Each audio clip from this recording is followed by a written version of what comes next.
Matapos atakihin ng Red Shearer Demon ang lalaki ay itinulak niya ito patungo sa bangin at tuluyan silang nahulog pareho. Matapos bumagsak ay namatay ang lalaki at tuluyang humandusay, tumawa ang Red Shearer at napaisip na kung patay na ang lalaki. Dahil nanaho ang Red Shearer Demon sa kanilang laban ay kukunin niya ang puso nito para maging reward sa kanyang pagkapanalo. Nagulat ang Red Shearer dahil nakita niya na pasugad ang mga flying yaksha patungo sa kanya, kaya naisip nito na gusto siyang agawan ng pagkain. Humanda ang Red Shearer para ipagkait ang kanyang biktima, pero siya ang inatake ng mga flying yaksha at pinagkakagat sa katawan. Nagtaka ang Red Shearer at napatanong na kung ano ang nangyayari dahil hindi siya sinusunod ng mga demon na mas mababa ang uri kaysa sa kanya. Pinatay ng Red Shearer ang umatake sa kanya na flying yaksha, maya-maya lang ay lumitaw sa likod na siya ang ating bida habang sinasabi na katapusan mo na. Sinaksak ni Bai Yifan ang likod ng Red Shearer lampasan sa dibdib gamit ang kanyang demon sword. Di na nakapag-react pa ang Shearer Demon kundi napatanong na lang kung saan nanggaling ang ating bida. Matapos noon ay pinagtulong ang atakihin ng mga flying yaksha ang nag-iisang Red Shearer. Hirap na hirap ang Red Shearer dahil walang ubos ang umaataki sa kanya na flying yaksha. Galit na galit ang Red Shearer Demon dahil hindi siya makapaniwala na gagawin sa kanya iyon ng mga walang silbi tagasunod. Naglabas ng malakas na enerhiya sa katawan ng Red Shearer kaya nagsitilapon ang mga flying yaksha at namatay. Nagulat si Bai Yifan sa lakas ng Red Shearer dahil sa isang atake lang ay namatay ang nasa 20 na flying yaksha na nasa Profound Realm, napagtanto pa niya na ganun kalakas ang isang Demon Commander. Dahil sa lakas ng Red Shearer ay ginamit na niya ang Demon Sealing Scroll at naglabas ito ng gintong kadina patungo sa Red Shearer para magapos at makontrol. Napansin ng Red Shearer ang golden chain na patungo sa kanya at napatanong na kung slave seal ang skill na iyon. Minaliit ng Red Shearer ang ating bida at sinabing langgam lang si Bai Yifan sa physical realm, at sino ito para gamitin sa gaya niyang commander ang slave seal, dagdag pa na masyadong nangangarap ang ating bida. Ngumiti lang ang ating bida habang sinasabi na huwag magsalita ng mga walang kwentang bagay ang Red Shearer at maging mabuti at maging masunurang aso. Maya-maya lang ay ang nangmamaliit na Red Shearer Demon ay tuluyan ang nagapos ng Golden Chain kahit gaano pa ito kalakas, nagpupumiglas ang Demon Shearer at sinabi sa ating bida na palayain siya. Sinabi ng ating bida sa Red Shearer na sino ito para lumaban pa, kaya mas hinigpitan pa ni Bai Yifan ang pagkakagapos. Napasigaw na lang ang Red Shearer ng paano iyon nangyari dahil kahit anong gawin niya ay di siya makawala. Ilang sandali lang ay nagkaroon ng pabilog na marka ang kanyang noo sinyalas na napasailalim na sa kontrol ng ating bida. Napaupo si Bai Yifan matapos gumamit ng enerhiya, pero nagtagumpay naman siyang maging tagasunod ang malakas na Red Shearer. Habang nakaupo ay napagtanto ng ating bida na sa kasalukuyan niyang lakas ay napakahirap paring mapasupol ang isang commander level na halimaw. Pero at least nagawa niyang magtagumpay. Maya-maya lang ay lumapit sa ating bida ang Red Shearer habang nakaluhod at nagpakilala na siya si Shearer Boto, sabay binati ang ating bida. Natuwa ang ating bida sa kanyang narinig dahil may pangalan ang kanyang tagasunod na Shearer Demon. Tumingin si Bai Yifan sa duguan na lalaki at napansin niya na disciple ito ng Zontian Holy Land dahil sa badge na nasa tabi nito. Nilapitan ni Bai Yifan ang bangkay at sinabing mamaya pa na ito. May napansin si Bai Yifan na isang bagay na may soul mark kaya inutusan nito si Boto na buksan iyon, na agad namang sumunod si Shearer Boto. Gumamit si Shearer Boto ng exorcism release para alisin ang soul mark na nakalagay sa isang bagay. Natuwa si Bai Yifan at nakita na ang isang bay ay isang storage ring. Nakita niya na ang laman nito ay Demon Wolf Skin, Demon Bear Skin, Yaksha Horn, Yaksha Wings, Shearer Bone Spurs at napakaraming elixir at kung ano-anong kagamitan. Pero may isang bagay sa loob na nakuha ang enters ng ating bida at iyon ay isang skill book na Giant Spirit Fist. Naisip ng ating bida na ang Giant Spirit Fist ay isang spiritual martial arts, isang nakakatakot na skill na sinasanay ng lalaki. Sa isang banda sa Earth ay dinala ni Bai Yifan ang skill book na Giant Spirit Fist para madaling matutunan, at makikita ang ating bida na kasalukuyang sinasanay iyon. Ang Giant Spirit Feast ay nahahati sa 5 style, ripping up the earth, tearing up the land, covering the sea, shaking the sky, at shocking the immortals. Para magawa ang teknik na ito ay kailangang ilagay ang spiritual energy sa mga kamao. Naisip ni Bai Yifan na wala siyang spiritual power, pero nasa profound realm na siya, at ang kanyang inner energy ay pinapalakas ang kanyang katawan. Ang kanyang willpower, soul perception ay mas mataas na di gaya noon, kaya na niyang palitan ang spiritual power ng kanyang soul power. Napagtanto pa ng ating bida na napakahirap ng giant spirit feast at kung hindi ito napadali sa tulong ng Earth ay hindi niya nauunawaan ang teknik na iyon. Maya-maya lang ay nagring ang cellphone ni Bai Yifan at napansin niya na tumatawag si Sister Guo ang landlady. Matapos niyang sagutin ang tawag ay nagtanong siya kung may kailangan ba ito. Ilang sandali lang ay bigla siyang nagulat sa sigaw ni Guo at muntik pa niyang mabitawan ang cellphone. Sinabi ni Guo Liao na ang mga express delivery ni Bai Yifan ay halos punuin na ang bahay niya at nagtanong na kung kailan ng ating bida balak kunin ang mga iyon. Napasabi na lang siya na nakalimutan na niya iyon. Nanguko ang ating bida na kukunin din niya ang mga iyon ngayong araw. Sa nakaraan ay nakausap si Bai Yifan kay Guo Liao na kapag dumating ang kanyang mga order ay sa bahay muna nito ilagay at kukunin na lang niya, at pumayag naman si Guo sa hiling ni Bai Yifan. Nakipagkita si Bai Yifan kay Guo para kunin ang kanyang mga order, habang umuulan ay nagtungo ang dalawa sa bahay ni Guo. Humingi ng tawad si Bai Yifan dahil tumambak ang mga order niya dito, tugon naman ni Guo na ayos lang iyon at patatawarin na niya si Bai Yifan dahil hindi nito alam. Matapos makarating ng dalawa ay binuksan ni Guo ang pinto at pumasok sila. Nang makapasok sila sa loob ay bumungad sa kanila ang nanay ni Guo na mukhang lalaki at maton ang katawan, habang sinasabi nito kay Guo Liao na nag-intay siya rito ng matagal. Tumingin ang matanda sa ating bida sabay tanong na kung sino ito. Tugon ng ating bida na siya si Bai Yifan ang renter sa apartment ni Guo Liao, sabay hingi ng paumanhin sa pag-abala niya. Tumingin ng masama sa ating bida ang nanay ni Guo at hinamak ito na bakit ang isang nagre-rento lang ay malapit kay Guo. Dagdag pa nito na hindi maayos ang hitsura ng ating bida at di man lang nakakapagsuot ng mga branded na kasuotan at mukha pang mahirap. Sumabat si Guo na kaibigan niya ang ating bida. Habang nakatingin ng masama sa ating bida ay sinabi ng nanay ni Guo na mukhang lalaki na hindi ang tulad ng ating bida ang gusto niyang mapang-asawa ni Guo. Maya-maya pa ay ngumiti na ang nanay ni Guo sabay pinakilala si Xi Dongqing at sinabing bagay sila ni Guo. Bumati si Xi Dongqing kay Guo pero hindi lang pinansin ng babae. Galit na sinabi ni Guo sa kanyang ina na hindi siya pumapayag na magdala ito ng iba't ibang lalaki araw-araw kaya bakit nagdala na naman ito. Tugon ng nanay ni Guo na nasa 30 taong gulang na ito at hindi ito pabata, kaya nagdala siya ng mas batang lalaki na mas higit pa sa nauna niyang dinala. Habang nagtatalo ang mag-ina ay ang manyakol naman na si Xi Dongqing ay naglalaway habang nakatingin sa kokomelon ni Guo. Sa isang tabi ay napaisip na lang si Bai Yifan na sa mapagnasang mata ni Xi Dongqing ay iyan ba ang maituturing na karapat-dapat na lalaki tulad ng sinasabi ng nanay ni Guo. Habang sila ay nakaupo sinabi ng nanay ni Guo na mukhang maton na si Xi Dongqing ay nasa 30 taong gulang pa lang at may sarili ng company at ang mga business nito ay may lumalaki pa ng lumalaki. Mungkahi ni Xi Dongqing na wag masyadong mabait sa kanyang ang nanay ni Guo dahil nagsasaya lang naman siya, pagyayabang nito. Nagalit si Guo pero sinabi lang ng ina nito na napakamudi ni Guo bagay lang sila ni Xi Dongqing. Sinabi ni Guo sa ating bida na mag-chow lang ito, at aayusin lang niya ang mga staff tapos ibibigay sa ating bida. Nagpasalamat naman ang ating bida. Iniabot ni Xi Dongqing ang kanyang card sa ating bida pero tumanggi si Bai Yifan dahil wala siyang trabaho at wala siyang may papalit na card dito. Pagyayabang ni Xi Dongqing sa ating bida at sinabing ang lalaking walang trabaho ay maituturing na basura at walang katayuan sa lipunan, dagdag pa nito na napakabata pa ng ating bida kaya maghanap ito ng mga bagay na pwede nitong gawin.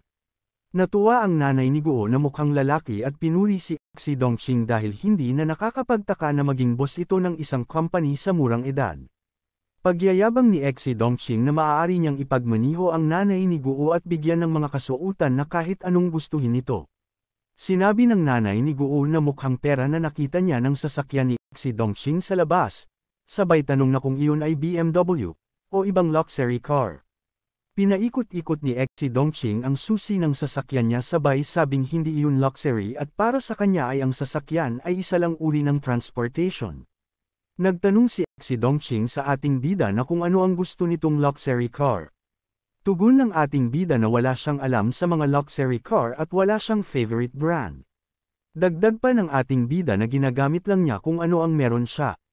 Lalong minaliit ng nanay ni Guo ang ating bida habang naiisip na ang ating bida ay wala maski ano ang meron lang ito ay maayos na mukha, walang trabaho, walang tahanan, walang sasakyan, at hindi man lang alam ang kahit anong brand ng mga luxury car. Ipinagyabang pa ni si Dongqing ang kanyang relo at sinabing late na siya matapos tumingin sa oras. Sinabi ng nanay ni Guo na nakita niya sa TV ang relo ni si Dongqing, tinatawag itong Submariner at nagkakahalaga ito ng ilang libo. Tumawa lang si Dongqing at sinabi mumurahin lang iyon at hindi iyon big deal sa kanya. Maya-maya pa ay dumating na si Guo na may labat na mga kahon, tapos inutos sa ating bida na tingnan ang mga kahon nito. Pero tumama ang paa ni Guo sa kanto ng sofa kaya tumilapon ang mga kahon pataas at kitang-kita ang maganda hubog ng katawan ni Guo.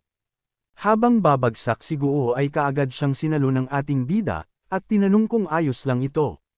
Nagpasalamat si Guo sa ating bida sa pag-alalay sa kanya. Samantalang si Shi Dongqing ay nagagalit sa likuran dahil kinakalaban siya ng ating bida. Mungkahi ni Guo na baka nasira na ang mga gamit ni Bai Yifan, tugon lang ng ating bida na ayos lang iyon buksan na lang nila at tingnan. Naisip ni Shi Dongqing na sira na ang mga gamit ng ating bida at wala na iyong silbi. Pagbukas ni Bai Yifan ng kahon ay nagliwanag ang kanyang relo, sa isang banda natapon ang tiyan na nasa bibig ni Shi Dongqing dahil napansin niya na ang relo ay isang Patek Philippe. Matapos makita ng ating bida na relo iyon ay sinabi niya na hindi siya nagsusot ng ganon. Nagtanong ang nanay ni Guo na kung anong klaseng brand yun dahil wala pa siyang naririnig na ganung brand. Sagot ni Shi Dongqing na isa iyon sikat na relo na nagkakahalaga ng milyon.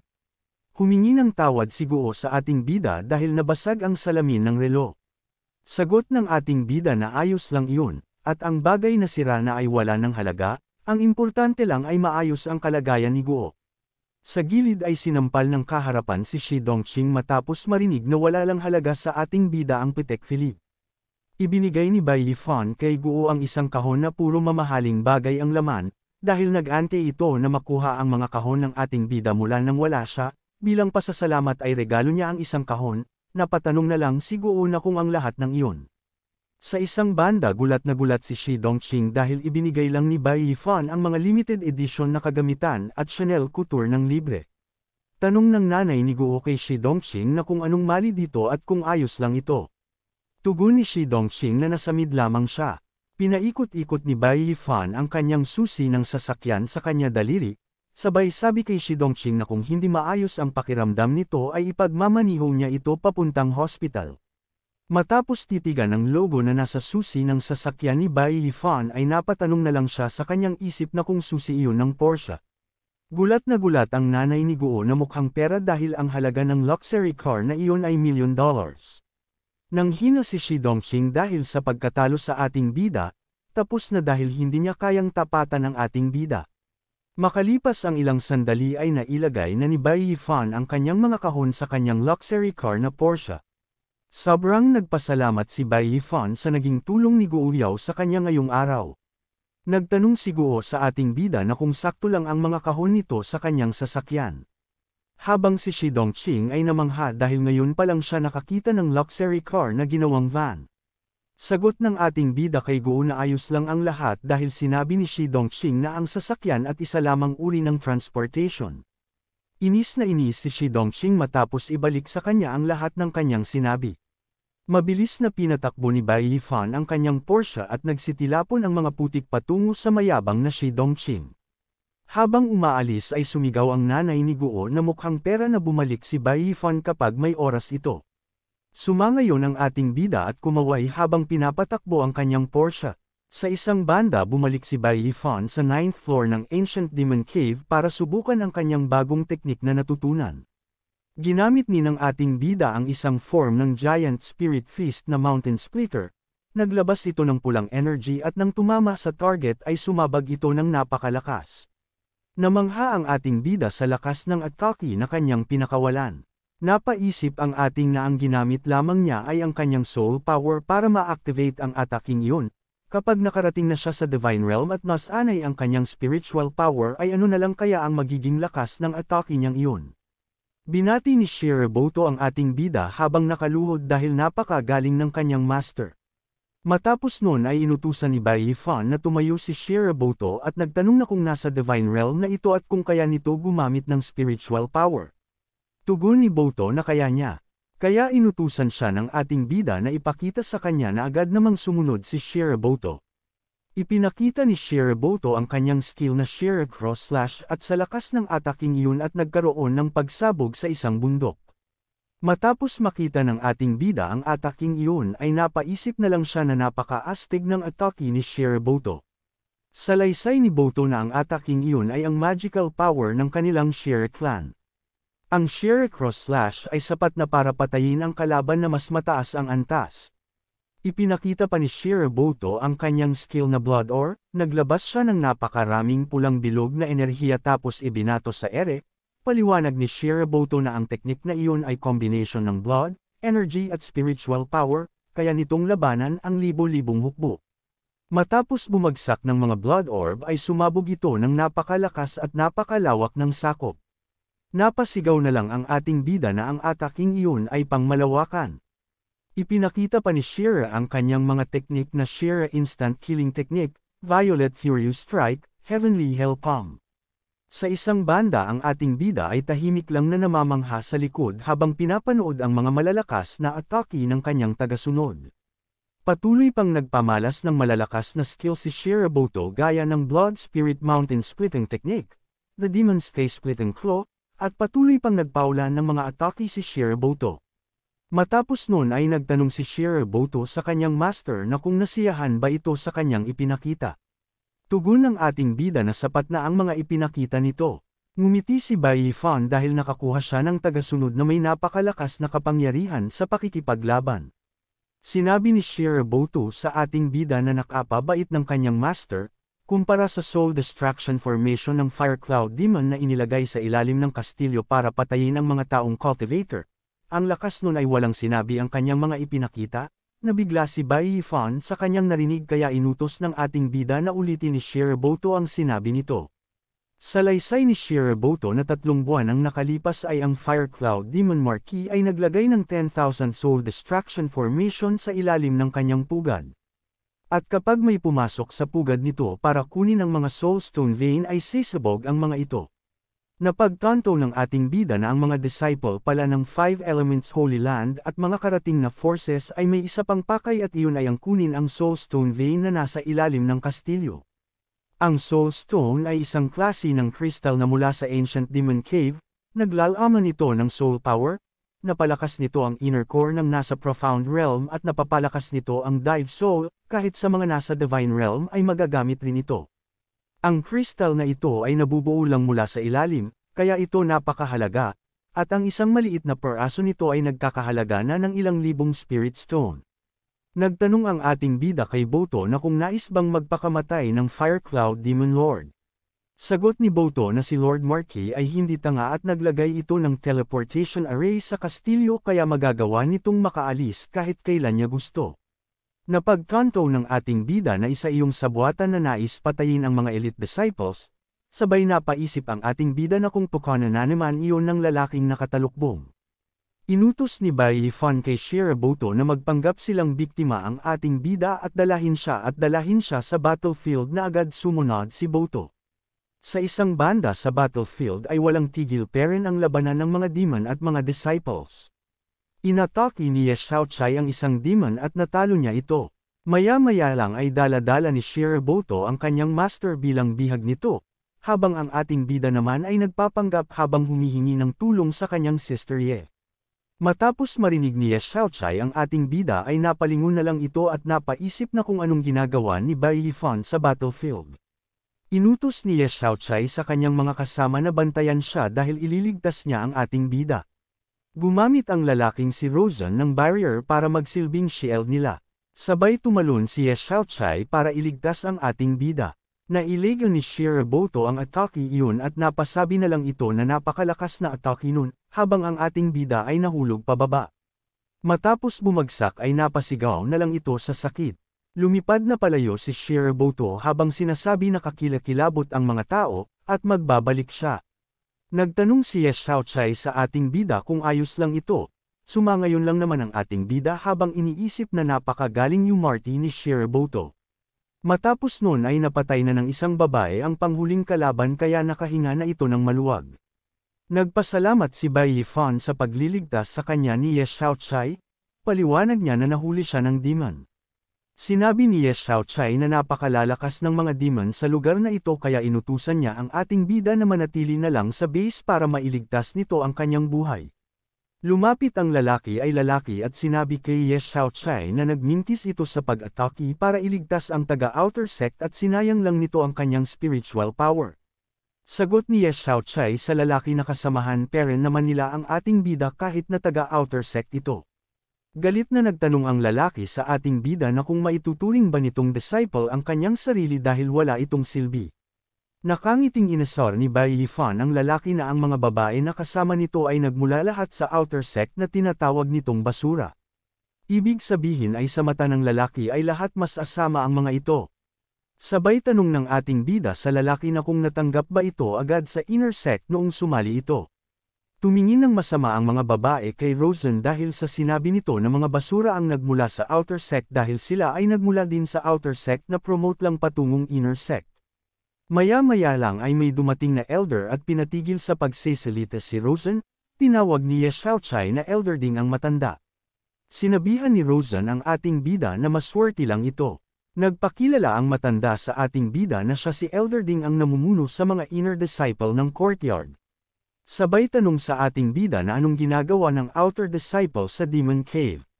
Mungkahi ng ating bida na saka na nila pag-usapan iyon bagkus sinabi niya rito na wag ang mga itong papasok sa kastilyo dahil isa yung bitag. Sinabi ng ating bida na ang Fire Cloud Demon ay naglagay ng Soul Destruction Formation sa ilalim ng kastilyo nito para patayin ang mga disciple ng Holy Land.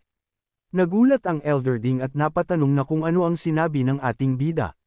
Tanong pa nito na kung may solidong ebidensya ang ating bida. Tugon ng ating bida na nalaman lang niya iyon ng aksidente. Mungkahi ni Rosen sa Elder na napakaraman kayamanan sa ilalim ng Fire Cloud Demon Castle at di dapat nila iyon palampasin. At napakahalaga ng Soulstone Vein sa Holy Land, kaya hindi dapat nila sayangin ang pagkakataon. Dagdag pa nito na si Bai Yifan ay duwag at natatakot sa kamatayan at tangkang hindi sundin na patayin nila ang mga demon. Ayon pa dito na gumagawa lang ng kwento si Bai Yifan, matapos marinig ng ating bida ang mga pinagsasabi ng lalaki at tiningnan niya ito ng masama. Sa isang titig lang ng ating bida ay nanginig na ang buong kalamnan ni Rosen sa sobrang takot at dahil sa titig na yun ay hindi siya makakilos. Seryosong sinabi ng ating bida kay Rosen na nasa panganib ang buhay ng mga tao at wala siya sa mood para magbiro sa mga ito.